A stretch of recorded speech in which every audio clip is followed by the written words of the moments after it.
everybody, and thank you for coming. In the UK, we have lived with BSL for 22 years. 22 years of dogs being killed for no other reason than fitting a set of characteristics. 22 years of families being devastated by the seizure and all too often the killing of their beloved companions. BSL does not work. It does not protect our children, our families or friends. It does not protect our innocent, loving family pets.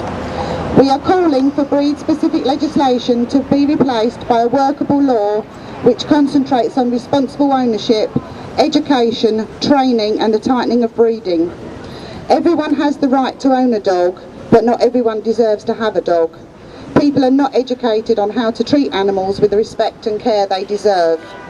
Many have never been given the opportunity to reach their full potential as a well-balanced dog, and sadly we too often see the results of backyard breeders and puppy farms. No dog is aggressive just because of how it looks. A dog will only become aggressive by the hands of a bad owner, and these bad owners are the ones which the law should be concentrating on and punishing. Today we join together around the world to stand as one against a barbaric law which has spread like a virus and killed so many innocent souls. I am proud to stand shoulder to shoulder with the wonderful people who have made today possible. We will keep on fighting until BSL is repealed in every country that it affects. Together we can and will make the change. We will fight for their right to life.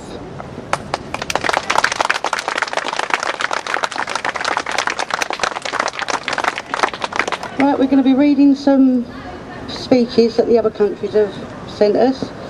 I've got greetings from Germany. Hi everybody, my name is Alexandra and I'm the host of the German anti-BSL protest which takes place in Cologne today. BSL has affected Germany since the year 2000. Following the tragically fatal dog bite attack of a young boy in Hamburg in 2000, the German government increased BSL against certain breeds. Dogs are on a list and the dog owners are punished with high taxes of up to €1,000 per so-called dangerous dog. Even if the dogs have been tested in an assessment centre by the local authorities of being not dangerous and they behave well, they are still discriminated against. BSL varies in the 16 German federal lands, but today there is just one federal land where our dogs aren't listed or discriminated. It is forbidden to breed them and to import them into Germany. Local shelters are crowded with stappies, pitties, rotties, etc. Now a discussion starts in Germany to euthanise these dogs, which are innocent and haven't done anything wrong, just to be one of the listed breeds in the shelters. We will raise our voice each and every day to fight against BSL. Our dogs are fighters, yes, but they only fight against BSL, and they only fight for their right to live. Let's stay together as one to remember Lennox and all the other BSL victims, and to prevent others of becoming BSL victims. I am proud to be part of the event in Cologne, Germany today. We will rock and stand up against BSL.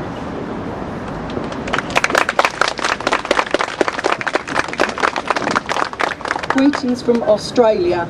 My name is Joycey and I'm the Australian host for this global simultaneous protest. BSL varies in the states of Australia, with the worst state being Victoria, where I live. Following the tragically fatal dog bite attack of a young girl in Victoria, the Australian government increased BSL against certain breeds. The animal control officers who are asked to enforce these laws have no more than a day course in both breed identification and temperament testing. And we say that this is not only insufficient, but also inappropriate in preventing dog bites in the community.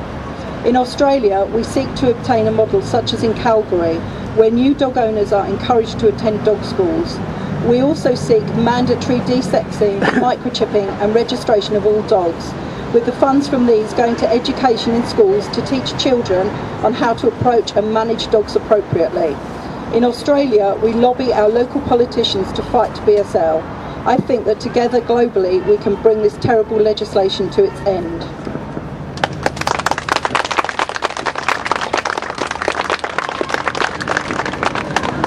From Denmark. Hi, we are Henriette and Lasse. We are the hosts from Denmark. Here are 13 breeds banned and danger of 12 more coming onto the list. Unfortunately, not all Danes who have figured out how the law works. It's put together at home. Due to the reversal of the burden of proof, who killed a great many dogs but there are not many who hear about it. We are struggling to tell the Danes about how the law can hit them unless they have a dog with a valid pedigree. Many don't believe it, it's only when it happens to them. Fortunately, we have Lars, a cop, who could not continue to look while innocent dogs were euthanised. He made many aware of the law and how grim it is. We fully agree that BSL must be put away with knowledge of dogs and responsible owners and without racial discrimination.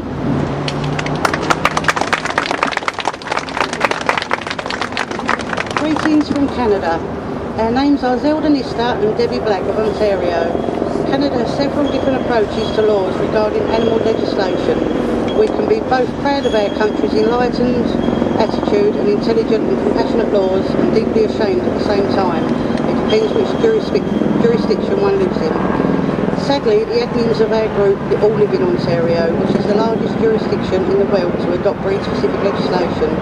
This legislation was enacted in spite of a shining Canadian example of progressive and thoughtful legislation that exists in the city of Calgary, which is in the province of Alberta. Calgary's animal bylaws focus on education, services, responsible ownership and helping those less responsible or less educated to rehabilitate themselves. There are no breed-specific laws there whatsoever. They provide education programs, infrastructure, low-cost spay and neuter, which cost taxpayers nothing. There is a hugely successful licensing component which pays for the outstanding services. It is not expensive to license your pet, but compliance is over 90%. This is the model that those of us who fight breed-specific legislation in Ontario point to as a correct alternative. Throughout Canada, the debate regarding BSL rages on, rears its head in smaller cities and towns frequently. In some places, advocates are successful in educating the lawmakers, and in others, not. It is an ongoing battle, but we feel we are winning it. The battle in Ontario must be successful in order to influence the smaller jurisdictions across the country who look to Ontario's ban as a way of solving perceived problems, which, as we all know, it does not. Both admins have been fighting this ban since its inception and fully intend to be there when it is finally gone. We would like to give our heartfelt thanks to the organisers of this global peaceful protest and are absolutely thrilled to be participating.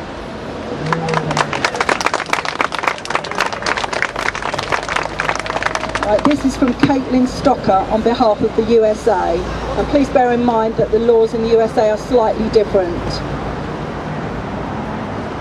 This has to stop, and that's why we are speaking up around the world today, to remind our community leaders and law enforcement officials of a basic fact. Remember where your paycheck comes from. We don't pay them to create laws that allow the authorities to invade our homes and take our innocent pets. We don't pay them to launch a witch hunt under the umbrella of a disgraceful failure of a dog-killing legislation. We're also here to bring a certain word back from the dead: logic.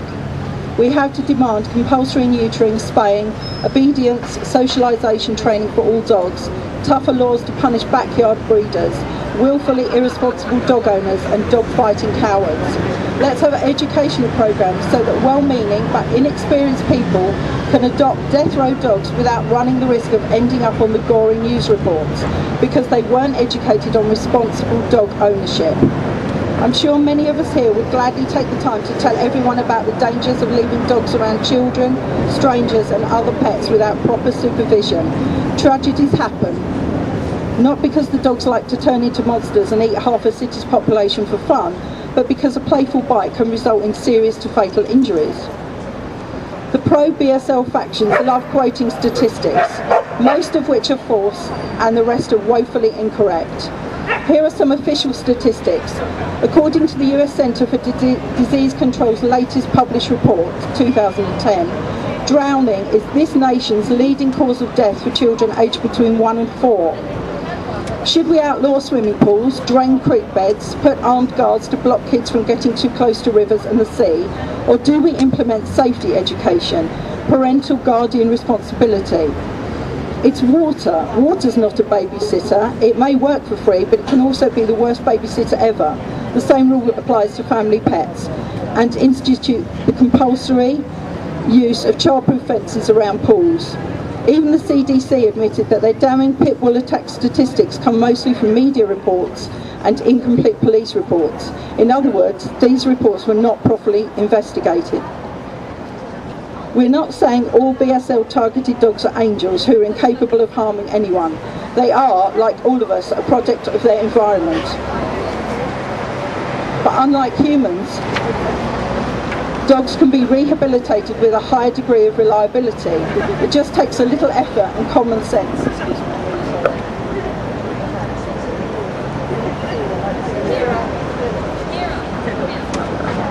To show the world how wonderful these animals can be, and if anyone thinks this intrusion of privacy only affects responsible dog owners and their innocent dogs, they're in for a very nasty surprise, because that's what state-sanctioned ignorance does. It kills our freedom.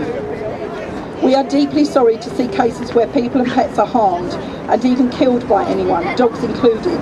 But letting our pets get banned, confiscated and killed simply because of their looks will only turn all of us into puppets, dreading the next deranged piece of idiotic legislation.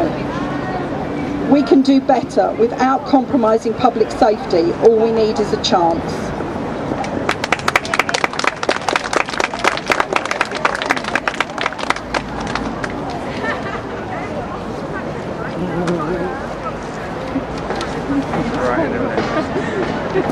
And the final one is from Kirsty Moore in Scotland. Breed-specific legislation is an ineffective way of dealing with and battling irresponsible dog ownership. Under BSL, there are 4 breeds of dog banned from the UK: American Pit Bull Terrier, Japanese Tosa, Fila Brasileiro and the Dogo Argentino. In 1991, the Dangerous Dogs Act, including BSL, was rushed through Parliament after a series of attacks, and one particularly serious attack on a child by American Pit Bull Terriers or bull breeds. The hastily applied act since then has not reduced the recorded number of dog strike statistics. They have in fact increased since then. BSL cost the taxpayers millions of pounds every year with lengthy court battles, etc., when they have taken a perfectly balanced dog from responsible owners who may not have even known about the law and who fight to keep their family pet. These are not the kind of people that should be targeted, yet with the law in the current state they will continue to be until something is changed. Many countries have already repealed breed-specific legislation, including the Netherlands, Italy and several states in the USA, to name a few, due to its ineffectiveness, and have had vast improvements on statistics due to focusing solely on irresponsible ownership and out-of-control dogs, rather than on specific breeds. Scotland, and indeed the whole of the UK, need to listen to the lessons of others and repeal breed-specific legislation and stop the hundreds, even thousands of dogs' deaths and millions of pounds wasted every year. In May 1990, I got what seemed to be my dream job. I became an animal welfare officer for the London Borough of Lewisham, a position where I believed I could really make a difference in helping animals in need. But in 1991, just a year later, in creating the Dangerous Dogs Act, the government turned my dream job into a dreadful nightmare. Overnight, I went from rescuing tortured and abused animals and finding them worthy homes to being required to put healthy, innocent dogs to sleep. I suddenly found that these people had decided that I was now responsible for seizing dogs that had frequently never harmed or even threatened to harm anyone, and take them to a vet to be destroyed. Litters of puppies, often just a few weeks old, that hadn't yet even had a chance at life, were now doomed to die just for being born to the wrong parents. I wonder if those vile politicians would have been as quick to pass such a law if they were the ones who had to hold those puppies as they were being killed, as I had to. It was without doubt the most horrible thing I had to do within my time carrying out that job, and I'm not ashamed to say I cried absolute buckets every time I had to do it. Then as I started doing legal cases where I was required to assess these dogs to evaluate whether or not they represented a danger to the public, too many times I found that dogs were being found guilty even though my assessment had concluded that they were not. And it became clear that they were sometimes being ordered destroyed so that examples could be made, disregarding that in the process an innocent life was being taken. This law is, simply put, government-supported racism. It allows those with powers to discriminate against those who don't, simply because they don't like the way that they look. It disregards breeds that have bitten far more people than those named by the Act, so that it can punish people who commit acts against the police through the use of their dogs by taking the dogs out of the picture. this act sees innocent, responsible dog owners as little more than collateral damage. It's so blinkered that it cannot see that the best they could realistically achieve is to get criminal types simply to move to a different breed. But presumably that breed will then be added to the list so that even more innocent dogs can be killed. This has to stop. The Dangerous Dogs Act now needs to be scrapped. A new act needs to be written that punishes the guilty, as I was under the impression that in this country you are innocent until proven guilty, and that discrimination based on appearance was illegal. I look forward to the day when the government accepts that they are not above the laws that they themselves create.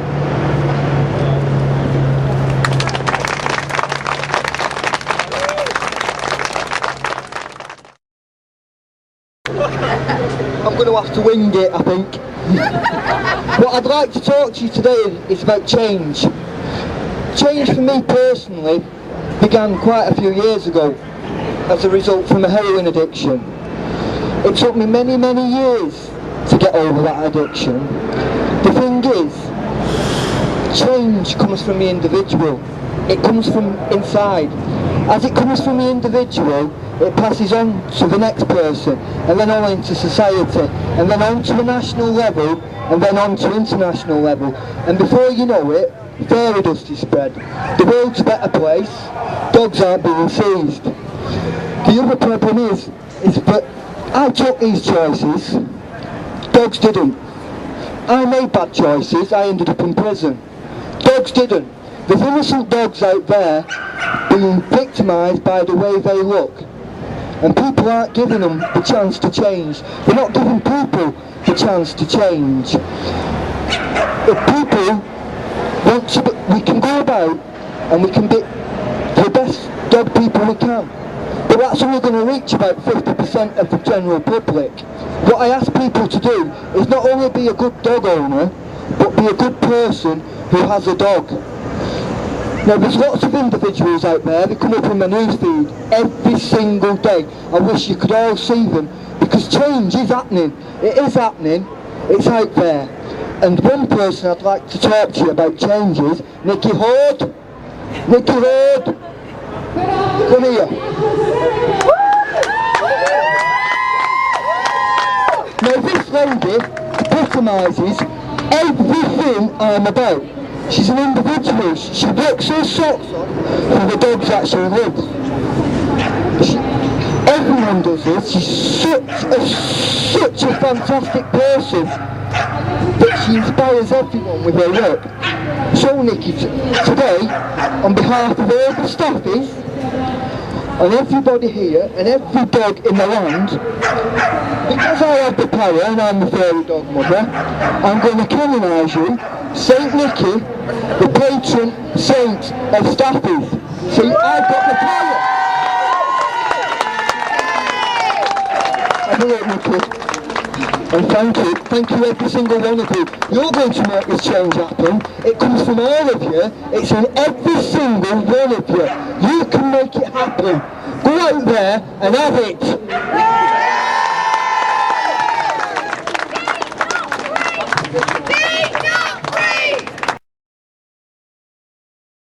Hello. Hello, I'm Jordan Shelley. I'm a dog trainer, and I'm also part of the responsible majority of bull breed owners. There's many of us out there. Not everyone's irresponsible as everyone seems to think. Current legislation doesn't work, okay? The Dogs Act of 1871 has failed because there's no power of seizure. The transfers of dogs to someone else prior to court hearing can happen, and the court has no power to require the owner to pay compensation. The Dangerous Dogs Act of 91 and the amendment of 97 have also failed. They only apply after an incident, and they don't solve the problem before it happened, okay? The problem is we can't go about saying that dogs are dangerous based on the way they look. That's something that's completely irresponsible. Not only does it alienate some of the dogs that are dangerous, and we don't look at them. We don't look at them because they're of different breeds, so they kind of become irrelevant. Okay? The other thing it does is it means that loads and loads of police money and time is wasted on taking innocent dogs into police kennels, and then they're either typed or not and returned. It's a waste. We should be concentrating on control, making sure that we get irresponsible breeding under control, making sure that we get irresponsible ownership under control. That's the only way we're going to move forward on this issue. It would be great if we could follow a model along the lines of Sweden. I don't know whether any of you have been to Sweden before, but in Sweden their rescue centres are empty. There's not a dog in sight in their rescue centres. In fact, they import them from abroad. That's the absurd situation we find ourselves in here, where our rescue centres are overflowing. It doesn't make any sense. What we need is we need a system where dog owners are held responsible, and the dogs that are doing the bad deeds are held responsible, and everybody else, as is law in this country, is proven innocent until guilty. The most important thing is it's deed, not breed. That's it. Thank you.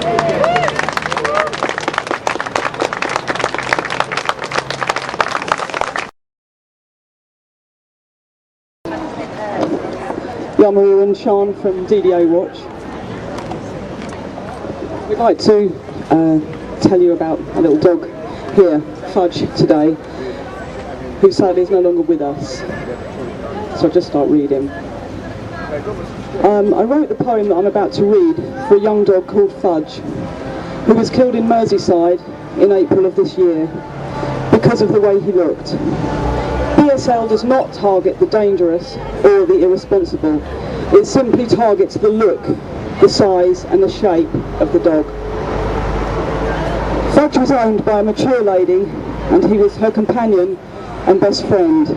They used to watch TV together, and they never had a day apart until Fudge was seized and removed from his home. Fudge would never go back to the lady who loved and cared for him. He would never see his mum again, or feel her hugs and love. And his mum is left devastated and heartbroken. So Sandra and Fudge, this is for you. Today would be your last day as the kennel girl brought food. You trusted those who caged you because trust is what you do. Today they would betray you in a court so far away, where faceless, nameless humans would insist that you must pay. For all the failings of legislation and the unfairness of the law, they would take it out on you now and lay the blame upon your paws. Today you would still be friendly and willingly give your all to anyone who would hurt you. That's what dogs like you are for. You are here to show us happiness. There is no sorrow in your way. You give all when all is hopeless until the final fateful day. So young and yet so loving, your mum taught you well, dear boy, to always be forgiving to those who steal your joy, to stay close to the angels when the path is dark and cold, for you are sweet and blameless, though they tried to take your soul. Today they took you from us, yet your life had just begun, a year of peace and solace, a year of love with mum. We go on, for it's not over. We go on until no more. We'll languish in cruel silence behind the prison door. We go on to bring you justice and to right the many wrongs, to carry the weight of sufferance for the ones that once belonged. Today we will remember, for none can just forget, the broken-hearted sorrows those behind have wept. Today they took your body, though we fought the hands of time. Tomorrow they shall know your name and feel the wrath of blame. Rest easy, gentle, precious soul. This was not your war to win. We keep you close and safe and loved until all are gathered in. For Fudge and Sandra. Thank you. Oh, I wanna know, when am I coming home? Oh, I can't wait forever. When am I coming home? It's been a long, hard road, and nothing in my way. There's been some crying days, I almost lost my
to say a few thank yous for making this happen today.